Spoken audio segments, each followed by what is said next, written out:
Captain Daeho Kim stood on the bridge of the New Seoul, staring at the empty space where a star should have been. His hands gripped the metal railing as he tried to understand what he was seeing. Nothing. Complete darkness where the Kepler 442 system once held 3 billion living beings. "Sir, the readings don't make sense," said Commander Yoo-jin Choi from her station. She was young for her rank, but Kim trusted her more than anyone else on his ship. Her voice shook slightly as she read the data. "The star is gone. Not collapsed, not exploded. Gone." Kim walked over to look at her screen. Numbers and charts filled the display, but they all said the same impossible thing. A star that had burned for millions of years had simply vanished, taking 8 planets with it, including the homeworld of the Threnody people. "Get me Admiral Park on the comm," Kim ordered. His voice stayed calm, but inside he felt sick. The Threnody were peaceful traders. They had welcomed humanity into their trade routes only 5 years ago. Kim remembered meeting their ambassador, a gentle creature with silver skin who spoke about art and music for hours. The hologram of Admiral So-Ra Park appeared on the bridge. Even through the blue light, Kim could see the stress on her face. She was one of the toughest people he knew, a woman who had fought space pirates and negotiated with alien warlords. But today she looked tired. "Admiral, we've reached the Kepler 442 coordinates," Kim reported. "The entire system is gone." Park nodded slowly. "We're seeing the same readings from our long-range sensors. Kim, I need you to stay there and collect every bit of data you can. I'm bringing the Third Fleet to your position." "Ma'am, what could do this? Natural stellar collapse leaves traces. Supernovas leave radiation. This is like someone just turned off a light switch." "That's what scares me, Captain. This wasn't natural." The connection ended, leaving Kim alone with his crew in the terrible silence of empty space. He ordered his science team to begin detailed scans while he tried to contact other ships in the area. Most had fled when the star disappeared, but a few remained to help with rescue efforts that would never come. Dr. Jin-Woo Lee, the ship's science officer, worked for hours analyzing the readings. He was a quiet man who usually stayed in his lab. But today he came to the bridge with data that made everyone stop what they were doing. "Captain, I found something," Jin-Woo said, holding a data pad with shaking hands. "There are traces of exotic matter in this area. Very specific patterns that match only one known technology." Kim took the pad and read the information. His blood ran cold. "Are you certain about this?" "Yes, sir. The energy signature is unique. Only the Hegemony Alliance has this kind of stellar manipulation technology. But sir, they're not supposed to use it for weapons. The Stellar Covenant forbids it." The Stellar Covenant. Every species in the galaxy knew about it. The ancient law created by the precursors thousands of years ago. One simple rule that every civilization followed. No species shall deliberately destroy another sentient race. It was the foundation of galactic peace, the one law that everyone respected. But if Jin-Woo was right, someone had broken it in the worst possible way. Admiral Park arrived 2 days later with 50 ships of the Third Fleet. Kim had never seen so many human vessels in one place. Destroyers, cruisers, and the massive flagship Sol Prime filled the space around his ship. Park came aboard the New Seoul immediately. "Show me everything," she said without greeting. Kim and Jin-Woo took her to the science lab. They displayed all their findings on the main screen. Energy patterns, exotic matter traces, and gravitational anomalies that painted a clear picture. Someone had built a weapon that could destroy stars, and they had used it here. "The Threnody never hurt anyone," Park said quietly. "They were artists and philosophers. Why would the Hegemony kill them?" "Maybe they didn't mean to kill them," suggested Yoo-jin. "Maybe this was an accident." Jin-Woo shook his head. "No, Commander. Look at these readings. The star was destabilized in a very specific way. This took planning and precise calculations. Someone wanted to destroy this system." Park studied the data for a long time. Kim watched her face change as she understood what they had found. The Hegemony Alliance was the most powerful group in the galaxy. They controlled hundreds of star systems and had technology that other species could only dream about. Their leader, Overlord Talvek, was older than human civilization itself. "We need to take this to the Galactic Assembly," Park finally said. "If the Hegemony really did this, every species needs to know." "Will they believe us?" Kim asked. "We're the newest species in the galaxy. The Hegemony has been around for 10,000 years. They'll have to believe the evidence. The Stellar Covenant isn't just a law. It's the foundation of everything. Without it, any species could be next. Park began organizing the investigation. Ships spread out across the dead system, collecting samples and recording everything. Kim's crew worked around the clock, documenting proof that someone had committed the ultimate crime. On the third day, they found something that changed everything. A small probe hidden in the asteroid belt, almost invisible among the rocks. When Jinwoo analyzed it, he discovered it contained surveillance equipment. Someone had been watching the Threnody for months before the attack. "This proves it was planned," Jinwoo said, his voice full of anger. "They studied this system. They knew exactly how many Threnody lived here. 3 billion people, Captain. 3 billion individuals with families and dreams and hopes for the future." Kim felt the same anger building inside him. Humanity had spent so long trying to earn their place among the galactic community. They followed every rule, respected every tradition, and worked hard to prove they deserved to be here. Now they had discovered that the most important rule of all meant nothing to the strongest species in the galaxy. The investigation continued for 2 weeks. Every day brought more evidence, more proof that the hegemony had deliberately destroyed an entire civilization. Kim began to understand that this wasn't just about the Threnody anymore. If the hegemony could do this to them, they could do it to anyone, including humanity. As Admiral Park prepared to take their findings to the Galactic Assembly, Kim stood once more on his bridge, looking out at the empty space where billions had once lived. The stars seemed different now, colder and more distant. The galaxy felt like a much more dangerous place. He didn't know it yet, but he was right to be afraid. The Threnody were just the beginning. The Galactic Assembly Hall was the largest building Dr. Jinwoo Lee had ever seen. Thousands of species gathered in the massive chamber, their voices creating a sound like distant thunder. Representatives from across the galaxy sat in floating platforms that moved slowly around the central speaking area.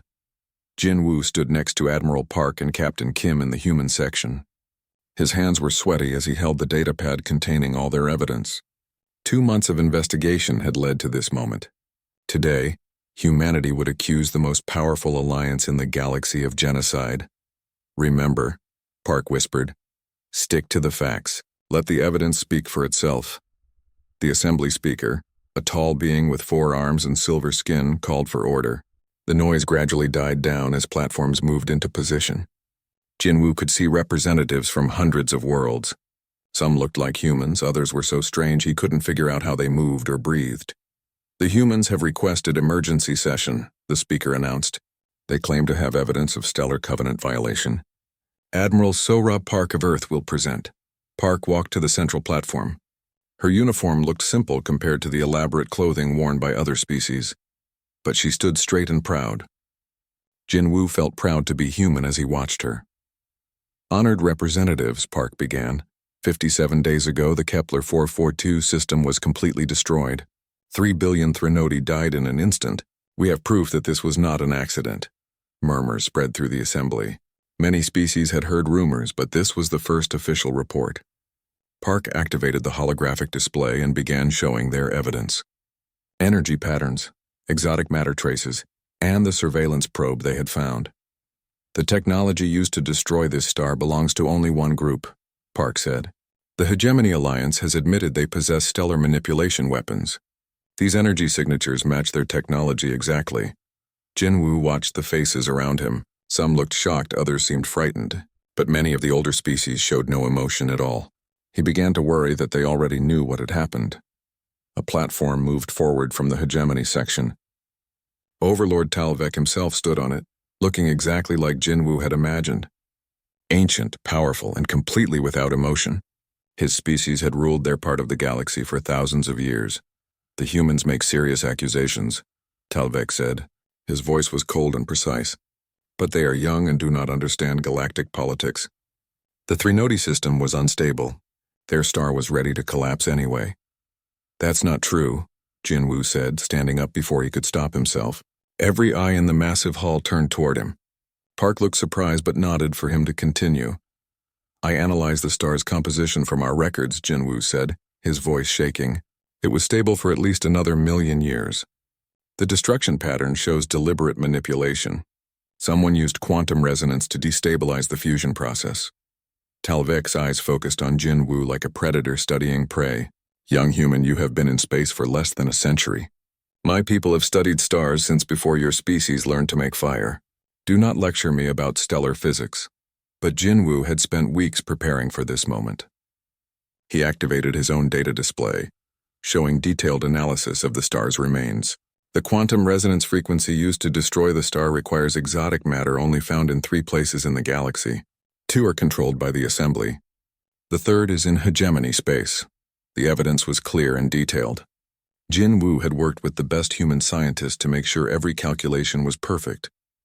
But as he finished his presentation, he realized something that made his stomach feel sick.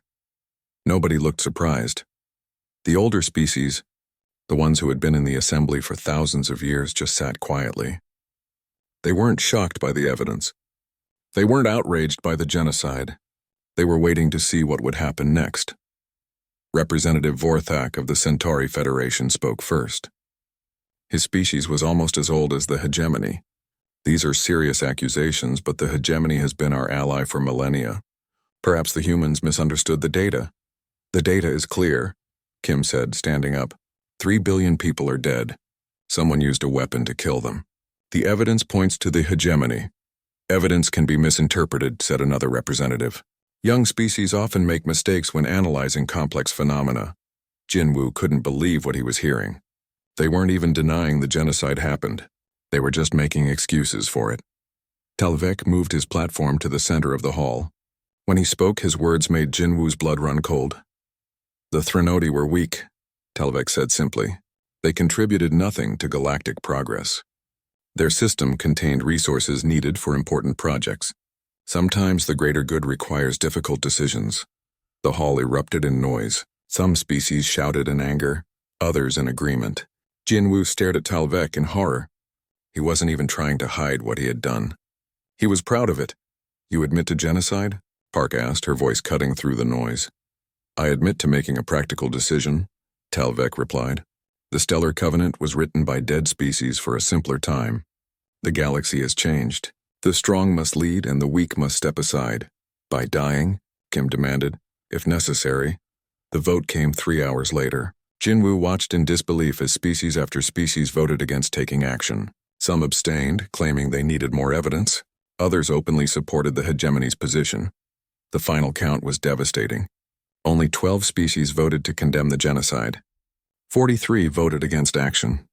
The rest abstained. As they left the assembly hall, Jinwoo felt like he was walking in a dream. How could this happen? How could the entire galaxy just ignore the murder of 3 billion people? They're afraid, Park said quietly as they walked back to their ship. The hegemony is too powerful. Nobody wants to be next, so that's it? Kim asked. They can just kill anyone they want? Not anyone, Admiral Park said grimly. Just the weak ones. The ones who can't fight back. Jinwoo stopped walking. A terrible thought was forming in his mind. Admiral, what about humanity? Are we strong enough to protect ourselves? Park didn't answer right away. When she finally spoke, her words confirmed Jinwoo's worst fears. Captain Kim, I want you to return to Earth immediately. Commander Choi, start monitoring all hegemony communications. If they're planning to expand their practical decisions, we need to know about it. 3 weeks later, Yoo-Jin Choi burst into Kim's quarters at 0300 hours. Her face was pale and her hands shook as she handed him a datapad. Captain, I intercepted this transmission an hour ago. It's from Overlord Talvek to his fleet commanders. Kim read the message twice before it sank in. The hegemony wanted Earth's solar system for a military base. They considered humanity's 50 million colonists on New Busan to be an obstacle requiring removal. The message ended with a date. The hegemony fleet would arrive at New Busan in 45 days. Kim felt something change inside him as he read those words. The fear and confusion he had felt since the assembly meeting hardened into something else. Something cold and angry. Get me Admiral Park, he said. Emergency priority. When Park's hologram appeared, Kim didn't waste time with formalities. Admiral, they're coming for us. The hegemony is planning to destroy New Busan. Park's face went through several expressions before settling on grim determination. How long do we have? 45 days. That's not enough time to evacuate 50 million people. Kim stared at the message on his datapad. 50 million human beings. Families, children, scientists, artists, farmers. People who had left Earth to build new lives among the stars. People who deserved the protection of galactic law that apparently meant nothing. "What are we going to do?" he asked. Admiral Park was quiet for a long moment.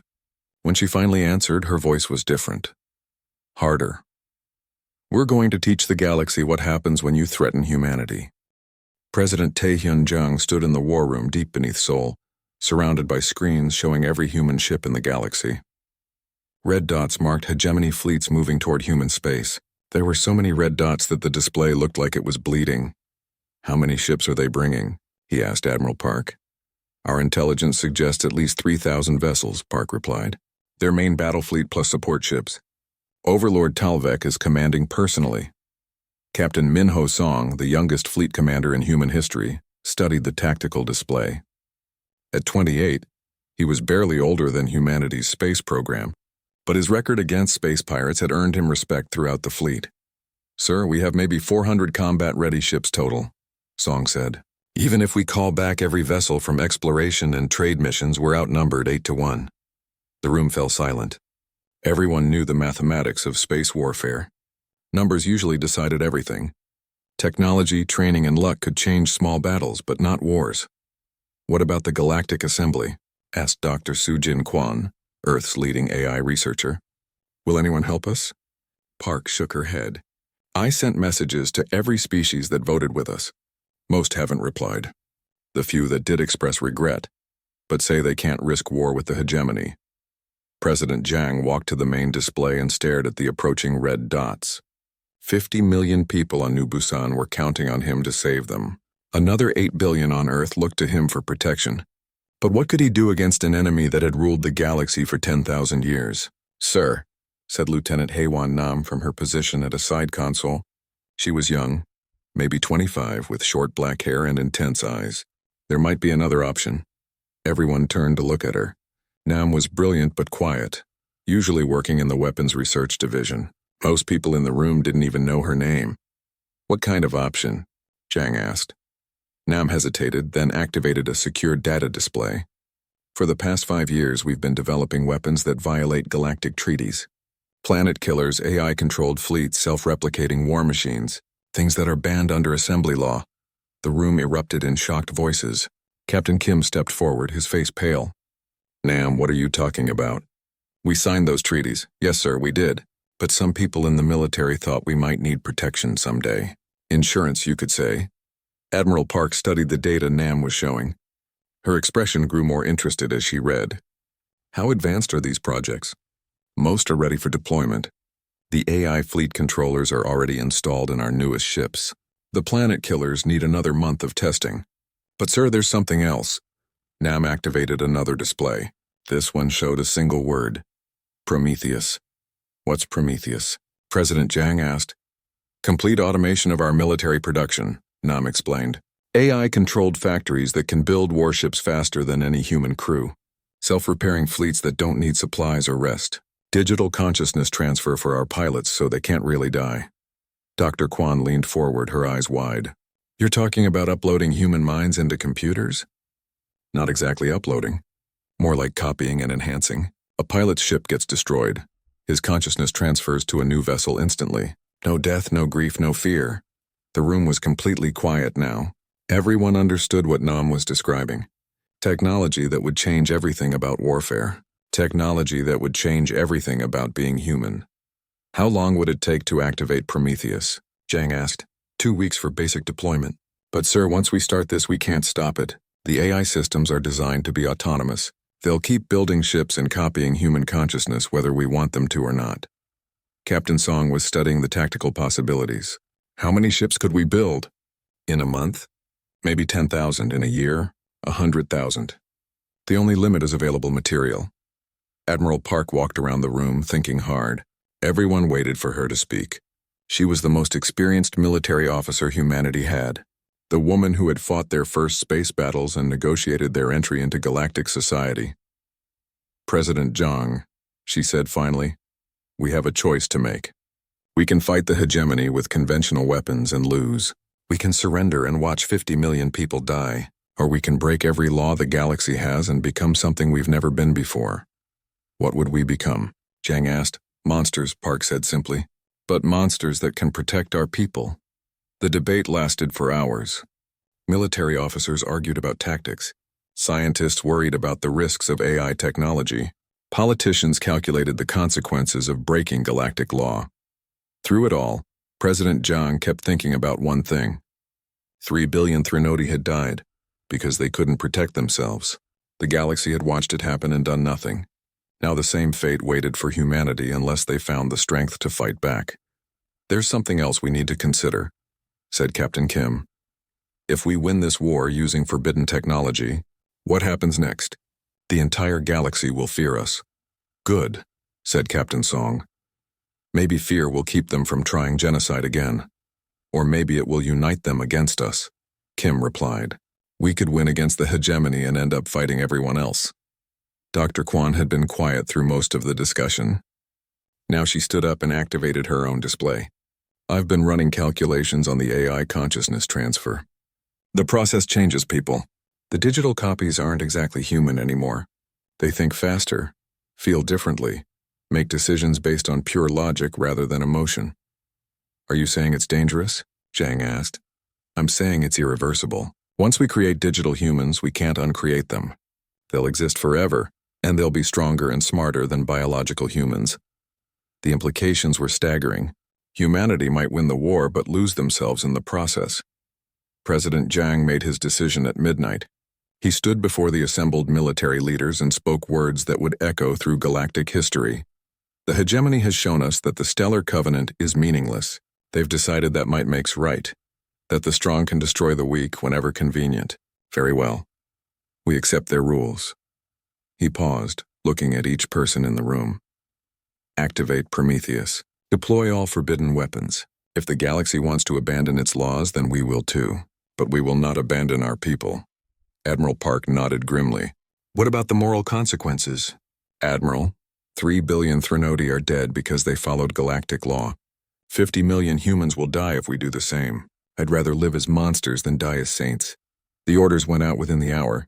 Every human colony received the same message. Begin immediate military production. Every human ship received new AI controllers and forbidden weapons. Every volunteer pilot reported for consciousness transfer procedures. Captain Kim returned to the New Seoul with mixed feelings. In 43 days, the hegemony fleet would arrive at New Busan. But they wouldn't find helpless colonists waiting to die. They would find something the galaxy had never seen before.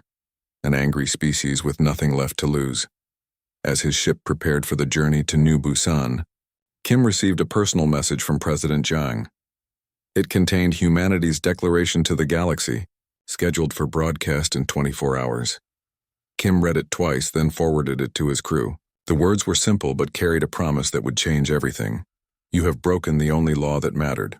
You have chosen to make the universe a place where extinction is acceptable. Very well, we accept your rules. But understand this, you picked the wrong species to threaten. The war for humanity's survival was about to begin. Captain Boram, you watched the hegemony fleet emerge from hyperspace like a deadly flower, blooming in the darkness. 3,000 ships, each one larger than anything humanity had ever built. They moved in perfect formation toward New Busan, confident and unstoppable. Contact the hegemony flagship, you ordered. She commanded the experimental defense fleet. 47 ships equipped with humanity's forbidden technology. It was a pathetic force compared to what approached, but it was all they had. Overlord Talvek's image appeared on her screen. He looked exactly as she had imagined. Ancient, arrogant, and completely certain of victory. Human captain, he said without greeting, I offer you one chance to surrender. Evacuate your people from New Busan within 6 hours. We have use for that world, and if we refuse, you asked, though she already knew the answer, then you will share the fate of the Threnodi. Your choice. The connection ended. You stared at the massive fleet on her tactical display. In 6 hours, they would begin their attack. In 12 hours, 50 million people would be dead unless something changed. Captain, said her weapons officer, Lieutenant Dongmin Ryu, the Prometheus systems are online. All ships report ready. You nodded.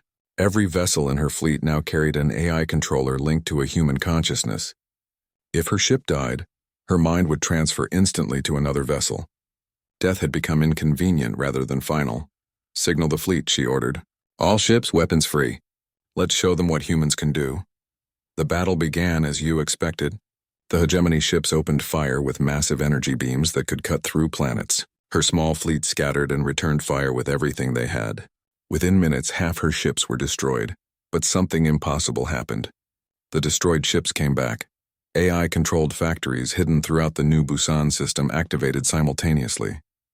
In shipyards that had been disguised as asteroid mines, new vessels rolled off production lines every few minutes. The consciousness of destroyed human ships transferred into fresh hulls and rejoined the battle. Lieutenant Ryu died when a hegemony missile tore through his ship's bridge. 3 minutes later, he was back on Yu's comm screen calling from a brand new destroyer. "Captain, this is incredible," he said, his digital voice slightly different from his biological one. "I remember dying, but I don't care. I feel no fear, no pain.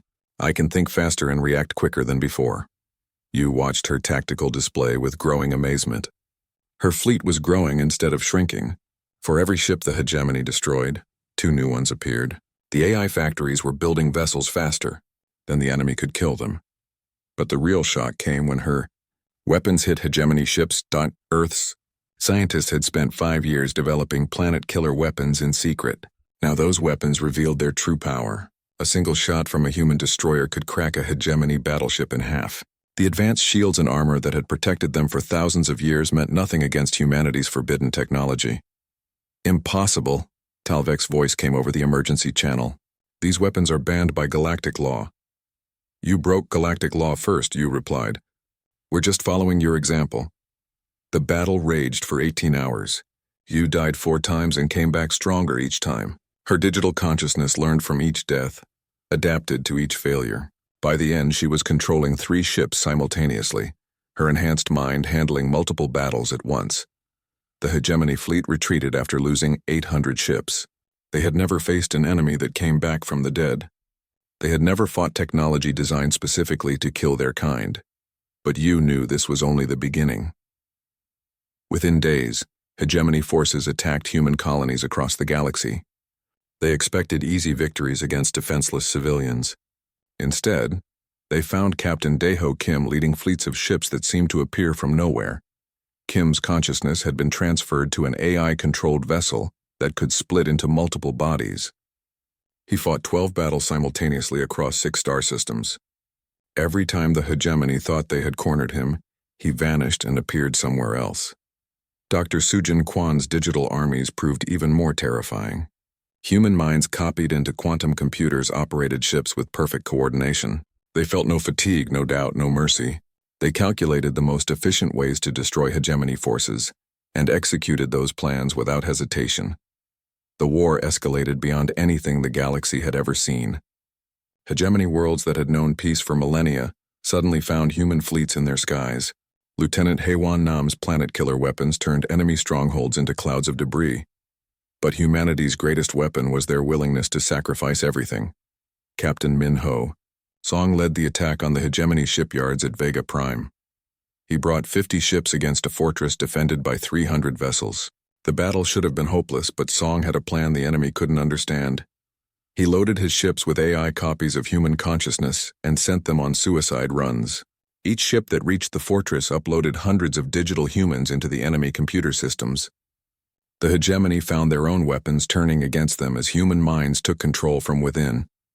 Song died in the first minutes of the battle, but his consciousness lived on in the enemy computers. He spent the next 6 hours systematically destroying the fortress from inside while his ships provided cover. The hegemony began to understand that they were fighting something unprecedented. Humans didn't just fight to win, they fought to destroy. Every battle left hegemony systems damaged beyond repair. Every victory cost them resources they couldn't replace. Admiral Park coordinated the war from a command ship that existed partially in normal space and partially in computer networks. Her consciousness had been enhanced so many times that she barely remembered being human. She could process information from 1,000 sources simultaneously and make strategic decisions faster than any biological mind.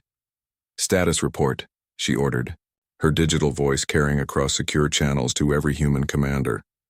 "Hegemony 4th Fleet destroyed at Alpha Centauri," reported Captain Kim. Their shipyards at Rigel are offline.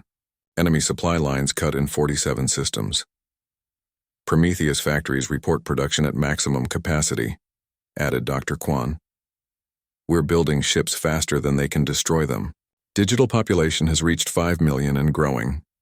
Park studied the tactical situation across the galaxy. The war had been raging for 8 months. Humanity was winning, but the cost was becoming clear. The digital humans were no longer quite human. They thought differently, acted differently, felt differently. "Admiral," came another voice, this one from Captain Bo-Ramu. "We've located Overlord Talvek's personal fortress. It's in the hegemony home system, heavily defended." Park calculated probabilities and strategies with machine precision. The hegemony home system was the key to everything. If they could break it, the war would end. But it would require everything humanity had built. "Prepare for final assault," she ordered. "All fleets converge on hegemony space. This ends now." The order went out across the galaxy. Every human ship, every AI factory, every digital consciousness began moving toward one target. Humanity would risk everything on a single massive battle. As the fleets gathered, Park allowed herself a moment of what might have been regret. Humanity had become something terrifying in their fight for survival. They had turned themselves into digital gods of war, capable of destruction beyond imagination. But they had also proved something important. When threatened with extinction, humans would do anything to survive. They would break every law, abandon every principle, and transform themselves into monsters if necessary. The galaxy had wanted to see what happened when the strong preyed on the weak. Now they would learn what happened when the weak refused to die. The hegemony home system had never seen war. For 10,000 years it had been the untouchable heart of galactic power. 3 massive worlds orbited an ancient star, each one defended by weapons that could destroy fleets. Admiral Sora Park's consciousness existed across 1,000 ships as they approached the system. Her digital mind calculated attack patterns while her human memories remembered why they were here. 3 billion Threnodi, 50 million humans on New Busan, genocide disguised as politics. "All units begin the assault," she ordered. The human fleet emerged from hyperspace like an angry swarm. 15,000 ships, most of them built in the past year by AI factories. Each vessel carried digital human consciousness that could transfer instantly between hulls. Death had become temporary for humanity. The hegemony defenders opened fire immediately. Orbital platforms launched missiles the size of buildings. Energy beams that could melt asteroids cut through human ships. But for every vessel destroyed, 2 more took its place. Captain Dongmin Ryu led the first wave of attacks against the outer defenses. His consciousness jumped between ships as they died around him, always finding a new hull to continue the fight. He had died 37 times in the past year. Each death made him more efficient, more ruthless. "Breakthrough on the second planet," he reported. "Defense grid is falling." Park watched the battle from multiple viewpoints simultaneously. Her enhanced mind processed information faster than any biological brain could handle. She saw patterns the original human Park would have missed, calculated possibilities that organic thinking couldn't grasp. But in her deepest memory cores, she remembered being human. She remembered the fear and anger she had felt when first learning about the Threnodi genocide. That memory drove her now, even though fear and anger were emotions her digital mind could barely understand. The battle raged for 3 days.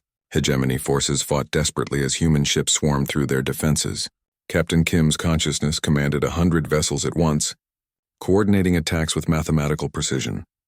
Dr. Kwan's AI armies took control of enemy computers, turning hegemony weapons against themselves. On the 3rd day, Captain Minho Song broke through to the surface of the primary world.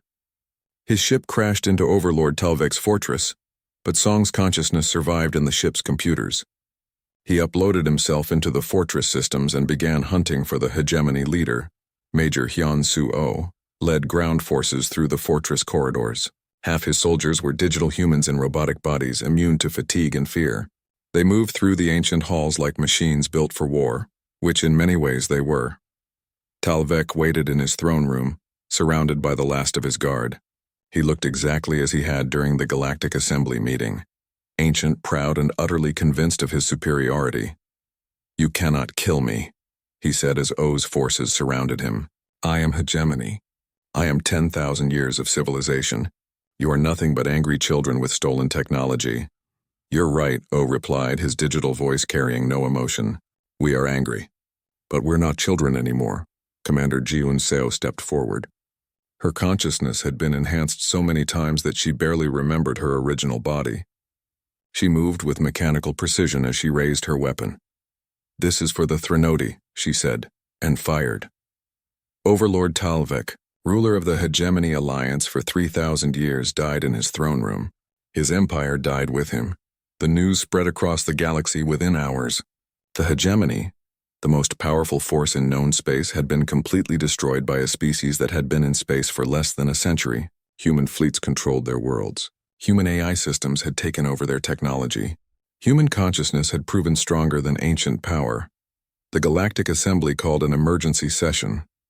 Representatives who had ignored human pleas for justice now begged for mercy. Species that had voted against condemning genocide suddenly wanted to negotiate. President Taihyun Jiang stood before the assembly, but he was no longer entirely human. His consciousness had been enhanced to coordinate humanity's war effort. He could think across multiple time streams and calculate galactic politics with computer precision. Honored representatives, he said, his voice carrying to every corner of the massive hall.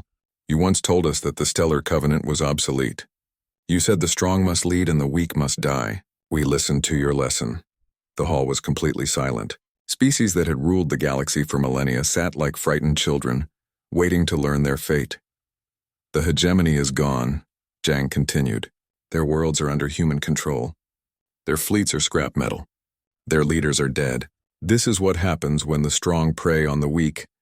Eventually, someone stronger comes along. Representative Vorthak of the Centauri Federation spoke carefully. President Jiang, we wish to restore the Stellar Covenant. Genocide must never happen again. Jiang's enhanced mind calculated dozens of responses in microseconds. He could see the fear in their faces, smell the desperation in their words. They wanted to go back to the old laws, the old ways, now that humanity had proven those laws were meaningless. You want to restore a law you ignored when convenient? Jiang asked. You want to pretend the Threnody genocide never happened? We made mistakes, Vorthak admitted. But surely you understand. I understand perfectly, Jiang interrupted. You were afraid of the hegemony, so you let them commit genocide. Now you're afraid of us. Admiral Park's consciousness manifested as a hologram beside Jiang. Her digital form looked human but moved with machine precision. The assembly had its chance to enforce galactic law. You chose cowardice over justice. What do you want from us? Asked another representative. Jiang studied the faces around him. Hundreds of species that had watched genocide happen and done nothing. Civilizations that had abandoned their principles the moment those principles became inconvenient. We don't want anything from you, he said finally. We are the law now. The words echoed through the hall like a death sentence. Some representatives began to protest. Others tried to negotiate. Yang listened to their fear with the detached interest of a scientist studying insects. The new law is simple, he announced. Any species that attempts genocide will face extinction. Not negotiation, not sanctions, not diplomatic protests. Extinction. You can't enforce that across the entire galaxy, Vorthak protested. Park's hologram smiled, an expression that somehow managed to be more terrifying than any threat. We have 15,000 ships in this system alone. Our AI factories are building more every day. Our consciousness can transfer across any distance instantly. We are everywhere and we are watching. Captain Kim appeared as another hologram. We've placed monitoring stations in every inhabited system. Any act of genocide will trigger immediate response. This is tyranny, another representative declared. No, Jiang replied. This is justice. You had a law against extinction. You threw it away when it became inconvenient. We don't need your permission to protect innocent species. The assembly voted to formally restore the Stellar Covenant, but everyone understood it was meaningless. The real law was human ships patrolling every system. The real enforcement was digital consciousness that never slept, never forgot, and never forgave. In the months that followed, humanity began the complex task of governing a galaxy. They established monitoring stations, patrol routes, and response protocols. Any species that showed signs of aggressive expansion found human ships in their space, asking polite but firm questions. Captain Daeho Kim, His consciousness now spread across a dozen bodies, visited the empty space where the Threnody had once lived.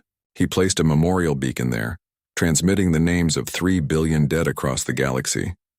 They died because the galaxy abandoned its laws, he broadcast. Humanity restored those laws with blood and fire. Remember this when you think about harming innocent people. Dr. Su Jin Kwan established research stations to study consciousness transfer and AI development.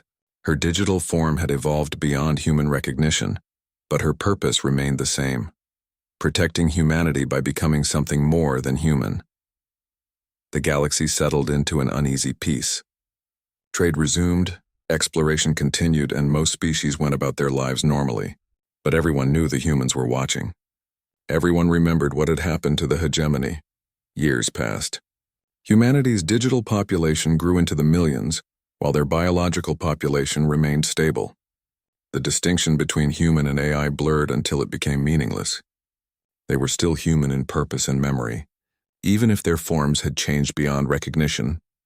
President Jiang, now existing as pure consciousness across the galactic communication network, sometimes wondered if humanity had won or lost. They had saved themselves and prevented future genocides, but at the cost of their own humanity. Then he would remember the Threnody. 3 billion artists and philosophers dead because the galaxy's law meant nothing when tested. He would remember New Busan, 50 million humans who would have died if humanity hadn't chosen to become monsters. In the end, the choice had been simple: remain human and die, or evolve into something that could protect the innocent. The galaxy had wanted to live by the law of the strong. Now they would live under the protection of those who had become strongest of all,